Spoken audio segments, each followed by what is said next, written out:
E o seu momento em que dá o estalo realmente, você fala, eu vou fazer isso também? O momento em o que antecede a saída para o rádio em Limeira, a gravação dessa fitinha, cassete?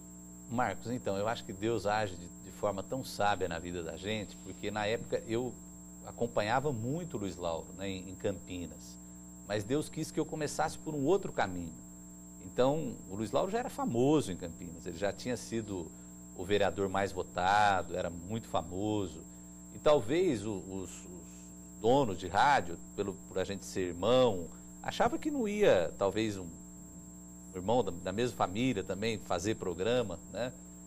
Então eu fui para Limeira, eu levei uma fitinha, comecei na Rádio Jornal de Limeira, o Orlando Zovico me abriu as portas, me deu oportunidade, era um programa à tarde, na época os locutores falavam com a voz impostada, era aquele vozeirão, e eu cheguei com uma comunicação diferente, que eu tinha aprendido com o Luiz, uma comunicação mais solta, mais conversada, mais natural, e aquilo impactou a cidade.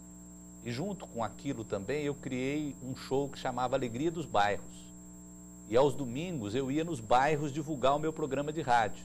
Então eu pegava os artistas da cidade, uma duplinha de criança, na época tinha muitos conjuntos que tocavam música, eles dançavam, era anos 80, tinha aqueles rocks, os conjuntos de rock brasileiro. Então eu montei uma espécie de um showzinho, comecei a ir para os bairros. E na época foi o Paulo Eduardo, ele era um comunicador aqui de São Paulo, ele foi para Limeira. E ele foi ser o diretor da rádio. E aí eu comecei a aprender também com o Paulo Eduardo um pouco o lado profissional da coisa. Mas eu também não tinha muita questão de parte de comercial, de anúncio, né? E eu me lembro que nesse período em Limeira eu fui pegando um pouco o jeito disso, de poder conciliar a parte artística com a parte comercial, porque as pessoas que estão nos assistindo, que já trabalharam em rádio do interior, sabe como é a realidade, né? Não basta a pessoa ser boa do microfone, ela tem que levar uma certa receita para a rádio, para ela poder ter o espaço. Hoje, na verdade, não é nem só no interior, até as rádios da capital hoje funciona dessa maneira, né? Então eu tive aquela experiência em Limeira, depois trabalhei um período na Rádio Nova Sumaré, e aí teve um comunicador de Campinas que chamava Tedeschi, tem programa até hoje. Ele foi se licenciar para ser candidato a vereador em uma eleição que o Luiz Lauro disputou a prefeitura. E nessa eleição, que ele, conforme tem a lei eleitoral, ele ia sair do rádio.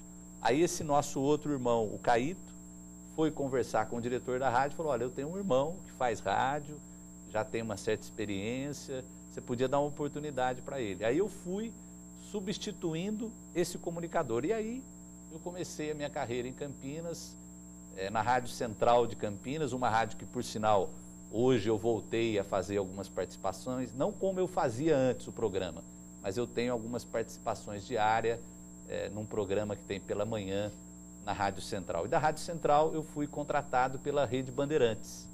Aí eu já comecei uma outra fase da minha vida, que era uma fase de comunicador e diretor artístico. Então, em 1990, eu fui contratado pela Educadora de Campinas, que era do Grupo Bandeirantes, e fui como diretor artístico e como comunicador. E aí eu acho que foi nesse momento que eu realmente comecei, eu passava o dia inteiro na rádio. De manhã eu fazia o programa, a parte da manhã inteirinha.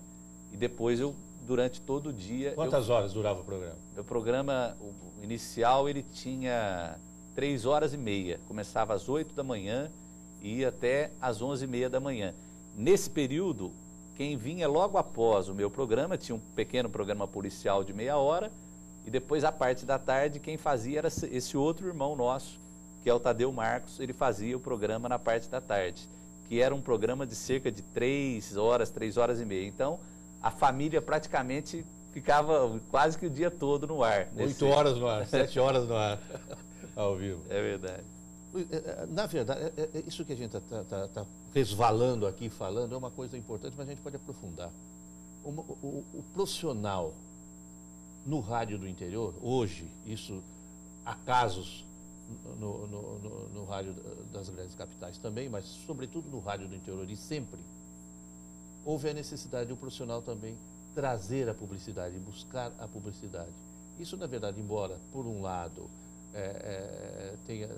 seja sempre uma coisa difícil para o profissional, que tenha competência, porque ele, sabendo falar, falando bem, tendo uma boa voz, sabendo se comunicar, todo profissional acha que está completo e que ele quer vender, aquela é a força de trabalho que ele quer vender para o veículo.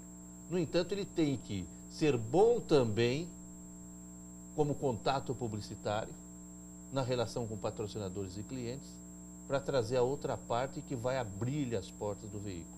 Isso é uma realidade do rádio desde sempre, porque o rádio não sobrevive sem isso, o rádio do interior. Todo apresentador leva alguma coisa, leva alguma carteira, leva algum dinheiro também para as emissoras.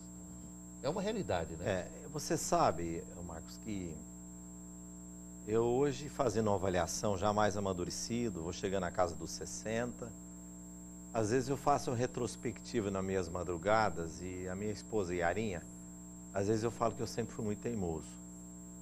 Porque é igual a mulher que estava lá no hospital à noite, ai como eu estou com sede, ai que sede. Ai, que sede. Um rapaz internado com dificuldade que tinha caído da moto, mas a mulher na noite inteira. Ai, mas eu tô com uma sede. Ai, que sede. E passou 2 horas, ele não aguentou, foi se arrastando, deu um copo de água para a mulher tomou água, falou, agora eu vou dormir. Daqui a pouco a mulher começou. Ai, como eu estava com sede. Ai, como eu estava com sede.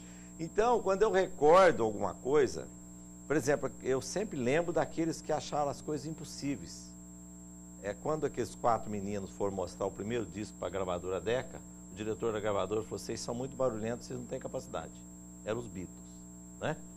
Quando o professor de matemática falou para o aluno dele que ele era um péssimo aluno de matemática, que ele jamais ia ser grande coisa na vida, era o professor do Einstein, né? E um outro crítico musical escutou uma música que foi muito barulhenta, não vai fazer sucesso, era a Sintonia de Beethoven.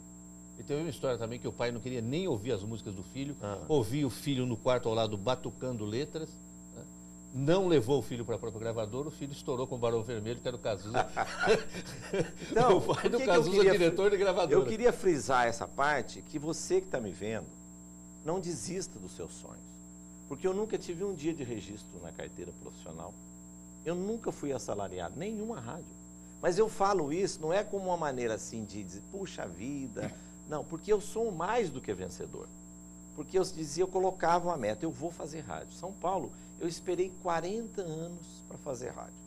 Até falando com o Paulo Abreu, que é o diretor das emissoras, falei, doutor Paulo, eu estou realizando um sonho que eu esperei 40 anos para fazer rádio em São Paulo. Então, eu nunca desisti do meu sonho. Então, eu falo para ela, bem, eu sou teimoso. A minha mulher fala, não, você não é teimoso, você é um idealista. Porque é paixão, E parece que quanto mais demorou, mais valor. Eu levanto todo dia em Campinas, às 3h30, saio 15 para as 4, venho para São Paulo, faço rádio, porque eu gosto muito de fazer rádio. Dá para você perceber, né?